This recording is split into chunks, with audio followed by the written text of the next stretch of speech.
This is what many days looked like last month in Malaysia's biggest city.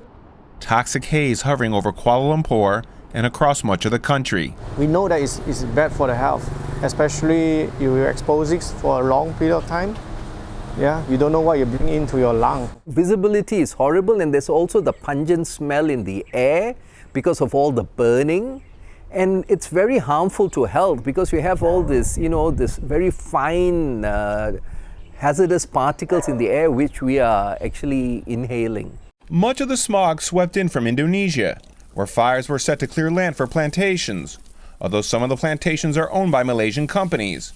The Association of Southeast Asian Nations, or ASEAN, has a haze agreement, but it seems little has been done so far to address the problem. The ASEAN Transboundary Haze Agreement has largely been a case of, being like a paper tiger. It's something there on paper, but really has very little effect. Malaysians wore face masks and schools closed because the air was so hazardous. Local doctors reported a surge in illnesses and an increase in prescriptions for antibiotics and other medicine.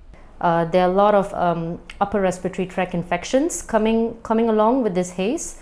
More people are getting infections of the tonsils, infections of the pharynx, and also lung infections. ASEAN countries have discussed closer cooperation on the issue. In Malaysia, discussions are underway about creating a law that would punish Malaysian companies that start fires on foreign soil. So by having such a law in Malaysia, it enables the Malaysian government to take action against a Malaysian company or even a Malaysian company which is causing pollution on foreign soils, and this will be a means of deterrence, especially if one of them gets punished.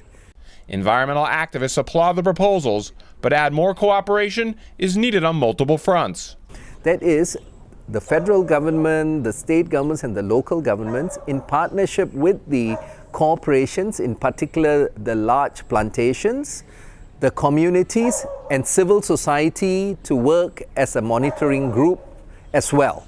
So they all need to come together. The haze happens almost every year, though officials say this year was the worst since 2015. The dangers are visible. What's not clear is if substantial steps will be taken to prevent another season of toxic haze.